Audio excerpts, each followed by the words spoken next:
In the midst of a packed subway, a billionaire in a tailored navy suit stood, helplessly holding his crying baby, his pride crumbling as strangers watched with growing impatience. Every attempt to soothe his child failed. Then, a woman in a simple beige shirt stepped forward, disregarding his dignity, and did the unimaginable. What she revealed left him stunned, and from that moment, everything changed for both of them. Before we dive in, drop a comment and let us know what time it is and where you're tuning in from, and don't forget to hit that subscribe button. Now, let's begin. The subway car shook. The lights flickered above, but all that filled the air was the baby's relentless wail. Leo's tiny body arched, fists clenched, his face flushed with frustration. Julian West, dressed in a sharp navy suit and blue tie, held him tightly, sweat beading on his forehead. The billionaire who dominated boardrooms felt utterly powerless, stranded on a subway, unable to quiet his child's screams. "Leo, please," Julian muttered, rocking him awkwardly. He tried everything, bouncing, patting, even offering a pacifier, but Eli only cried louder. The sound ricocheted off the plastic seats and metal poles, drawing annoyed stares from the other passengers. A woman in a beige shirt, her hair pulled back in a bun, sat a few feet away, watching with a tense expression. After a moment, she leaned forward, speaking calmly. "He's not just fussy. That's a pain cry." Julian looked up, defensive, his voice trembling more with anxiety than confidence. "I've got it under control." "No, you don't," the woman replied, her gaze unwavering. "You've tried everything except listening." He held Eli tighter, his grip firm. "I'm his father. I know him. Do you?" His voice was steady, though his words were defensive. Her tone was blunt, but not unkind. "Listen to him," she said, her voice calm yet insistent. Leo's cries were high-pitched, desperate, his tiny fists clenched in pain. "Something's wrong. May I check?" Julian's jaw tightened. A stranger, in the middle of a subway, daring to offer help with his son. His response was automatic. "No, thank you." But Leo's screams grew louder, piercing the air, the shrill sound making a teenager at the back wince, covering his ears. An older man muttered, "Somebody shut that kid up." Sophia, he didn't know her name yet, didn't flinch. She leaned in a little closer. "He's in pain. I've seen this before."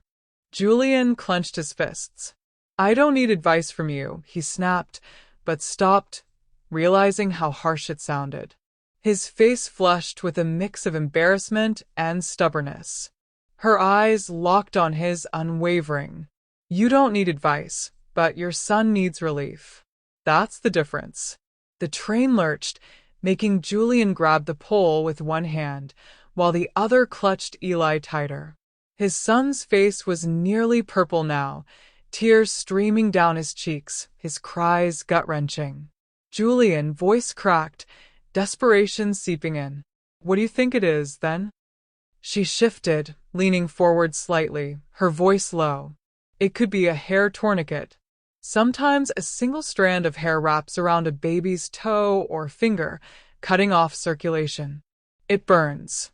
Parents miss it all the time." Julian blinked at her, stunned. "A hair?" She nodded. "Yes. It hurts like fire. If I'm wrong, you'll know in seconds. But if I'm right and you keep ignoring it..." She let the silence linger, the weight of her words sinking in. The train screeched to a halt at the next stop, doors sliding open. More riders piled in, their gazes heavy on Julian as Leo's cries filled the car once more. The judgment was palpable, cutting through him. He whispered, almost to himself, "Why won't you stop?" Sophia didn't waver. "Let me help him," she urged, her hand steady, not begging but offering. "Please." Julian hesitated. Every instinct screamed not to hand his son over to a stranger, especially in this crowded subway car, surrounded by unfamiliar eyes. But as he looked down at his son's pained expression, his resistance faltered. Leo's cries shattered his pride. His tiny hands reached out toward the woman in beige, as if drawn to her, as if he knew she was the one who could help. Julian swallowed hard, his chest tight. If anything goes wrong, you'll still be the one holding him.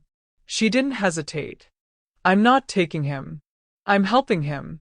Julian hesitated, then awkwardly shifted Eli in his arms, lifting him to give her a clearer view. Fine. Show me. Sophia moved quickly, but with care, speaking softly as she worked. Take off his sock. Julian's hands shook as he fumbled with the gray fabric, his breath quickening. When he finally peeled it off, his heart skipped. Leo's tiny toe was swollen and red, a faint dark line cutting into the delicate skin. There. Sophia's voice was firm. That's it. Julian's throat tightened. Oh my God. Sophia pulled a Metro card from her tote, gliding it under the strand of hair. Careful, yet steady. Do you have sanitizer? A woman across the aisle silently handed over a small bottle. Sophia wiped the toe, her fingers steady as she slid the edge of the card under the near-invisible strand. Her brow furrowed in concentration. Keep him steady. He needs you calm. Julian held Eli tighter, trying to steady his own nerves. It's okay, buddy. Daddy's here. Just a second more. Sophia's humming filled the air, a soothing, rhythmic sound that seemed to calm Leo. Julian watched, amazed at how confident and practiced her movements were. She reached for a pair of tweezers from her pouch, gently maneuvering them. Then, in one fluid motion, she lifted the hair away. Leo's toe flushed a soft pink, the tension visibly easing from his small body. As soon as the strand was gone, Leo's cries softened into shaky, breathless hiccups. His little hands opened, and then, to Julian's shock, Leo's arms shot forward, not toward him, but toward Sophia. Julian stood frozen. A moment ago, his son had been wailing in his arms, and now, here he was, reaching for the stranger. His heart wavered, stung by pride, but his fear melted away in an instant. Julian hesitated, then carefully let Sophia slide her arms under Leo's tiny body. She held him close, her beige shirt pressing gently against him as she rocked him, humming a soft, calming rhythm. The baby's cries slowly melted into quiet whimpers. His little face nestled against her shoulder, his tiny hand gripping her collar like a lifeline. The entire subway car was silent, eyes wide in disbelief. For the first time today, Eli was calm. And it wasn't Julian who had made that happen. See? Sophia whispered, brushing her fingers over Leo's back. He just needed someone steady. Julian's breath caught, barely a whisper escaping him. I couldn't even do that. You love him, she said, her voice steady, locking eyes with him while still cradling Leo. That's why you asked for help, even if it bruises your pride. Eli let out a soft sigh, his cheeks wet but peaceful now. His arms remained wrapped around her, his trust in her complete. The train's hum filled the stillness as the car slowed into the next station. Riders trickled out, some whispering about what they had just witnessed. One woman gently tapped Sophia's arm, a soft smile on her face. You saved him, she whispered before disappearing onto the platform. Sophia's cheeks flushed, but she didn't respond. She simply adjusted Leo, holding him closer. Julian leaned forward, his voice a low plea. Come with me. I need a doctor to check him. Now. Sophia frowned. I can't. I'll miss my shift. I'll cover it, Julian said quickly, his urgency clear. Please. I need to be sure he's all right. She hesitated for a moment, then nodded. 2 stops. That's all I can give. At the urgent care clinic, a pediatrician examined Leo's swollen toe and confirmed Sophia's diagnosis. If that hair had stayed any longer, it could have cut off circulation completely. The doctor smiled, nodding. You did exactly the right thing. Julian stood silently, humbled, watching as Eli sat on Sophia's lap, chewing on her finger with a quiet, gummy smile of relief. Outside the clinic, Julian couldn't hold back any longer. How did you know what to look for? He asked, his voice filled with disbelief. Sophia shrugged, her eyes distant. I used to volunteer at a pediatric ward. Learned from a nurse. Sometimes it's the small things that slip by. People won't believe you until it's too late. Her words hung in the air, heavier than she meant. Julian studied her face. So, you're not a nurse anymore? She shook her head. I clean apartments now. It's steady work, even if it doesn't lead anywhere. School's too expensive, and life doesn't wait for your dreams. He swallowed hard, the weight of her words settling on him. So, you just saved my son, and you're still worried about a cleaning shift? I'm worried about paying rent, she said flatly. Your son needed help. I gave it. That doesn't change my reality. Julian stared at her, the contrast between their worlds clearer than ever. He signed million-dollar contracts over lunch, yet here was this woman, fighting to hold onto her dignity, uncertain of what tomorrow would bring. And yet, she was the one Eli had reached for. He looked down at his son, who was still stretching his tiny hand toward Sophia, his fingers opening and closing in silent demand. Julian's throat tightened. He trusts you. Sophia met his gaze, her eyes steady. Then trust yourself. Her words hit him like a punch, simple, raw, and true. He swallowed, feeling the weight of it all. You shouldn't be cleaning floors when you can save lives. I'm a billionaire, yet I couldn't help my own son. You don't have money, but you did the impossible in minutes. Sophia didn't flinch, but Julian could see something shift in her. If you'll work with me, he continued, voice firm, I'll make sure you never have to choose between rent and your calling again. Sophia raised her chin, her eyes sharp. Don't pity me. She paused, her voice steady. I'm poor, yes, but I'm not powerless. If you want me on your side, it's real work you're offering, not charity. Julian quickly shook his head. It's not charity. It's work. Real work. His voice grew more earnest. You know more about caring for a child than half the nannies I've interviewed. Help me build something that matters. A program that teaches parents what to watch for before it's too late. Sophia eyed him skeptically. You'd really put money into that?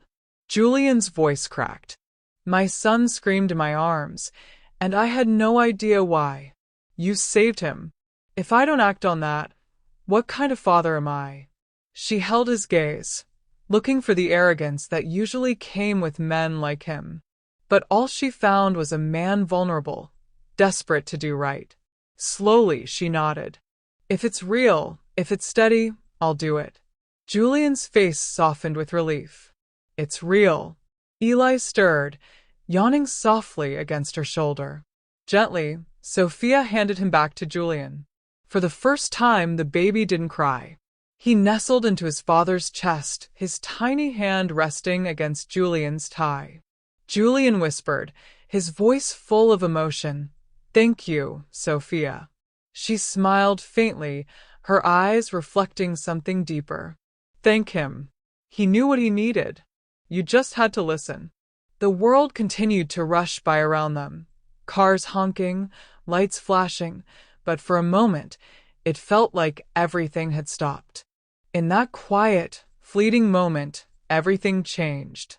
Julian, the billionaire, understood that no amount of wealth could buy what Sophia had offered him without hesitation. Compassion, skill, and unwavering calm when it mattered most. And Sophia, the woman in beige, realized that the knowledge she had so often overlooked had, for once, been the thing that saved a life. As a cab rolled to a stop, Julian opened the door with one hand, still cradling Eli in the other. He paused, turning back toward her.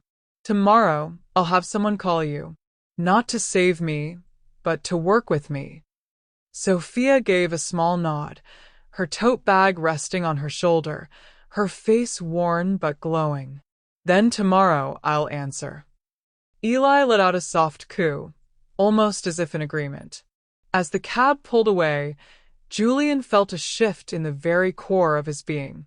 He knew his life, his business, his role as a father, his entire future would never be the same. What did we learn? A billionaire's fortune means nothing when his child is in pain. And sometimes, it's the wisdom of an unlikely stranger that saves what money can't. Would you swallow your pride and trust someone unexpected if it meant saving those you love?